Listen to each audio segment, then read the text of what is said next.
Personally, I believe that the jumpscare horror genre is generally overhyped and does not provide much in terms of true horror, tension, and thrill, but more on the lines of, oh, look out, there's a blatantly obvious jumpscare that's about to happen. I've actually never played Five Nights at Freddy's, and I never plan to even to this day, because it's never been that interesting, unless the person playing it is really into it, whether it be for the entertainment of their audience, or because they're more of a diehard fan. It just never was something that I was ever interested in. On my search for new and interesting games, I did come across a review copy for Five Nights at Freddy's Into the Pit, which I thought would be interesting due to how it looked very visually intriguing, and also that I knew nothing about it outside of the basic lore from game theory and some overenthusiastic friends. Into the Pit takes place in 1985, 2 years before the bite of 87, as I'm sure you're all aware of. Here you play as Oswald, a young child living in a deteriorating town with little to do other than hang out at the local arcade, Jeff's Pizzeria, while his parents work all day and evening. Boredom and curiosity gets the best of him as he overhears a conversation about the secret off-limits ball pit in the back room of the establishment, which he decides to investigate because he has absolutely nothing else to do and simply wants to get away from this repeated cycle of life. Not only that, but he would also like to play a prank on his dad, who he has grown a grudge towards due to not wanting to move after losing his job just like everyone else, which is why the arcade is like a ghost town. This obviously does not bode well for Oswald, as the ball pit features a time mechanism that allows him to leap to a year before all of the families began to relocate owing to job cutbacks. Here he meets other children for the first time, has fun, and gets to know everyone a little bit better.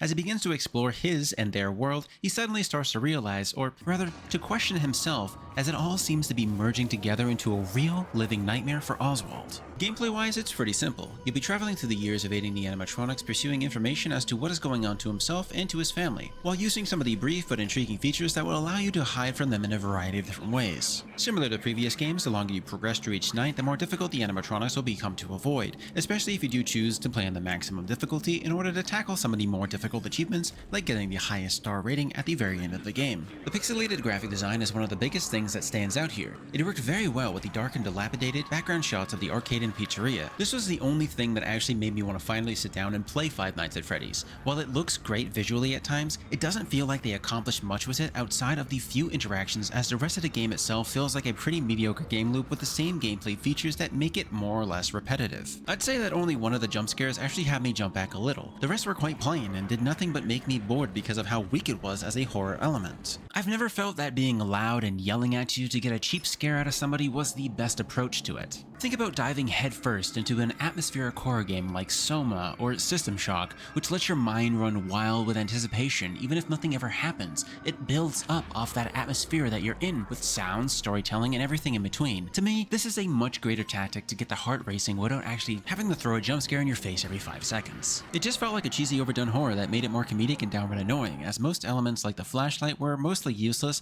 unless you set your settings to the lowest brightness, as the only real use for it was to stun the animatronics when they tried to peek at you while hiding under tables. Look, I get why Five Nights at Freddy's is such a popular franchise, and I know a lot of people will hate me for saying it, but as an outsider looking in, a part of the franchise for the first time without being influenced by anything other than my own opinions, physically sitting down and playing it, I just don't see the appeal. It was an alright game, but nothing spectacular. It didn't feel like a horror game, at least not one that I appreciate. It felt more outdated like Amnesia titles, but I get why people like it a little bit too much. The puzzles felt lacking and the gameplay components felt bland and boring, and I didn't notice much in terms of lore, and if there are any lore parts that tie in with past games, I wouldn't be able to pick up on any of them as somebody who has only played through Into the Pits. Once again, this game's visuals were very impressive, and I feel like the developers could really do something interesting with any future games that they decide to make utilizing these elements. It was very brief, barely 4 hours, which isn't a big deal, but it doesn't really feel like you get too much out of it as an experience unless you're a huge Fnaf fan.